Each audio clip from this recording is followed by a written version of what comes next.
Good morning to all of you. आज हम बात करेंगे आरटीपीसीआर टेस्ट कैसे होता है, आरटीपीसीआर टेस्ट होता क्या है।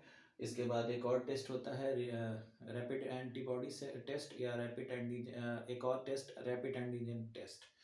आरटीपीसीआर का मतलब होता है reverse transcription polymerase chain reaction.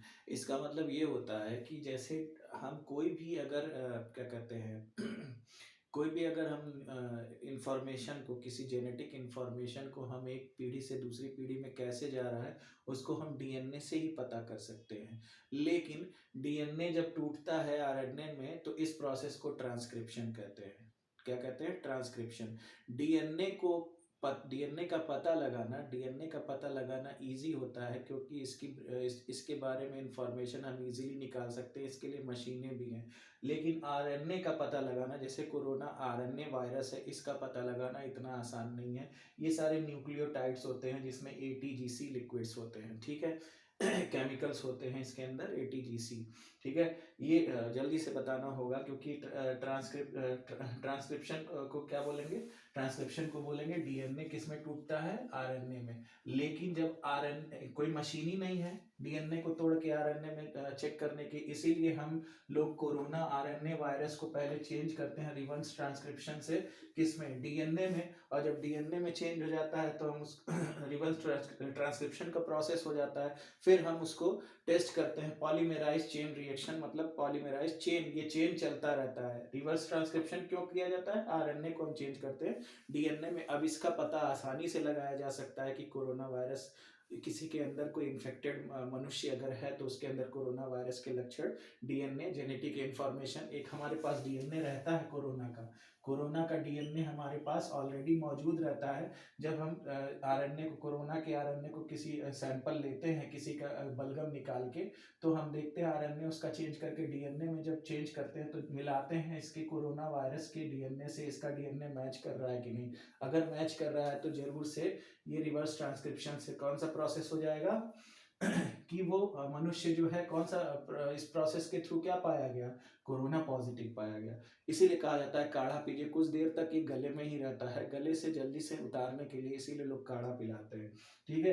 तो ये डीएनए वायरस होता है, इसके लिए हमारे सेल्स ही ज्यादातर क्या कहते हैं, धोखा देते हैं। नहीं तो दूसरा सेल, दूसरे का कोरोना का सेल हमें धोखा नहीं देता, हमारा ही सेल इसमें धोखा देता है, क्योंकि उसका सेल हमारे सेंट्रोसोम पे हावी हो जाता है और अपना काम करने लगता है, ठीक है। हमारा न्यूक्लियस धोखा दे देता है।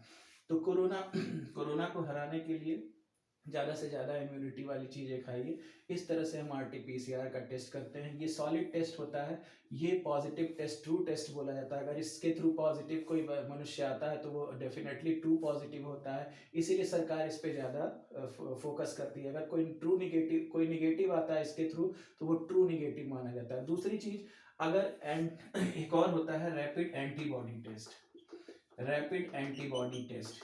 रैपिड एंटीबॉडी टेस्ट में क्या होता है, एक स्लैब टाइप का होता है। स्लैब टाइप में एक गड्ढा सा यहाँ पे बना रहता है, उसमें ब्लड का सैंपल डालते हैं। ब्लड का सैंपल डालते ही एक बफर सोल्यूशन इसमें डालते हैं। बफर सोल्यूशन ये पता लगाता है कि अंदर इसके मनुष्य के अंदर एंटीबॉडी क्या तेजी से डेवलप हो रही है। अगर तेजी से डेवलप होगी तो ये बहुत आगे से तेजी से अपना कलर बदलेगा। अगर तेजी से डेवलप हो रही है, इसका मतलब जान लिया जाता है कि हाँ ये कोरोना पॉजिटिव है, क्योंकि इसके अंदर बहुत तेजी से एंटीबॉडी बन रहा है, तेजी से कलर चेंज हो रहा है, यानी बफर सोल्यूशन का, यानी इसके अंदर तेजी से एंटीबॉडी बन रही है। इसका मतलब मान लिया जाता है कि उस आदमी कैसा, क्या है उसके अंदर, कोरोना पॉजिटिव के लक्षण है। इसके ड्रॉबैक भी हैं, क्योंकि ये 4-5 दिन बाद ही बताता है कि कोई आदमी 4-5 दिन बाद ही इसमें एंटीबॉडी बनना। जैसे आज हम इन्फेक्टेड हुए तो 5 दिन बाद मान के चलें कि एंटीबॉडी हमारी डेवलप होना शुरू होगी, ठीक है।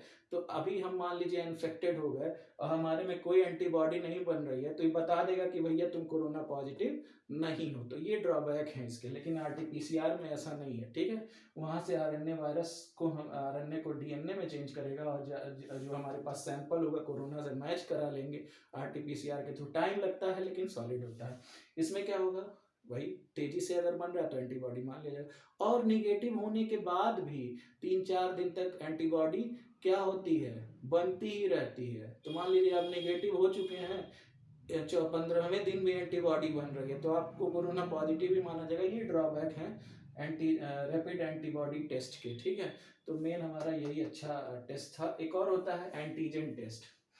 रैपिड एंटीजन टेस्ट में भी यही काम किया जाता है, नाक से निकाल के इसमें डाला जाता है रैपिड एंटीजन टेस्ट में, और तुरंत बता देता है कि आप कोरोना पॉजिटिव हैं कि नहीं। तो रैपिड एंटीजन टेस्ट से आप, ये भी उतना सुटेबल नहीं होता है। इसके थ्रू, रैपिड एंटीजन टेस्ट में क्या होता है, इसके थ्रू आप जब जाएंगे तो अगर आप पॉजिटिव हैं तो ट्रू पॉजिटिव मान लिया जाता है, लेकिन अगर आप निगेटिव हैं तो ट्रू निगेटिव नहीं माना जाता है।